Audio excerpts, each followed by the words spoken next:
బ్రతికినంత కాలం నమ్మిన సిద్ధాంతం కోసం నిలబడిన గొప్ప వ్యక్తి సిపిఎం జాతీయ ప్రధాన కార్యదర్శి సీతారాం యేచూరి అని కొనియాడారు సీఎం రేవంత్ రెడ్డి. ఆఖరి శ్వాస వరకు ప్రజా సమస్యలపై పోరాటమే ఊపిరిగా జీవించారని అన్నారు. రాజకీయాల్లో ఎంతో మంది ప్రజాప్రతినిధులు తమ జీవితం దేశానికి అంకితం, ప్రజలకే అంకితమని ఉపన్యాసాలిస్తుంటారని చెప్పారు. కానీ కడ వరకు ఆ సిద్ధాంతాల్ని కొనసాగించిన వారు చాలా అరుదుగా ఉంటారని, అలాంటి కోవకే సీతారాం యేచూరి చెందుతారన్నారు సీఎం రేవంత్ రెడ్డి. రవీంద్ర భారతిలో జరిగిన సిపిఎం జాతీయ ప్రధాన కార్యదర్శి సీతారాం యేచూరి సంస్కరణ సభలో యేచూరి పోరాట స్ఫూర్తికి సంబంధించిన పుస్తకాన్ని సీఎం రేవంత్ రెడ్డి ఆవిష్కరించారు.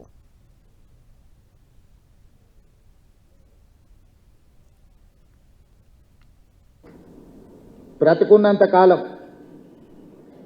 నమ్మిన సిద్ధాంతం కోసం నిలబడే వాళ్ళు చాలా కొద్దిమంది.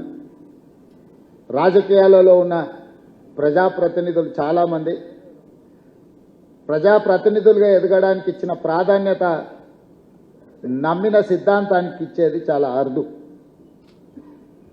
ఆ నమ్మిన సిద్ధాంతం కోసమే ఆఖరి శ్వాస వరకు నిలబడ్డ వ్యక్తి కామ్రేడ్ సీతారాం యేచూరి గారు. చాలామంది నేను ఈ దేశానికే అంకితం, నేను ఈ ప్రజలకే అంకితం అని ఉపన్యాసాలలో చెప్తుంటారు. కానీ ఆచరణలో చాలా తక్కువ.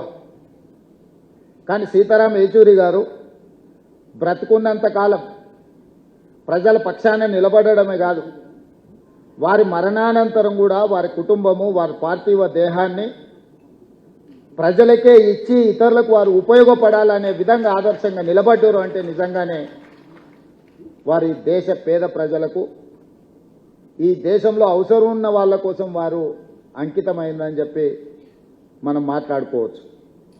సిపిఐఎం జాతీయ ప్రధాన కార్యదర్శి వరకు దశాబ్దాల కొద్దీ ప్రజా సమస్యల మీద, ప్రజాస్వామిక వేదికల మీద వారు మన యొక్క కీర్తిని, మన యొక్క గొప్పతనాన్ని ఈ ప్రపంచానికి సాటిండు అని చెప్పి నేను గర్వంగా చెప్పగలను.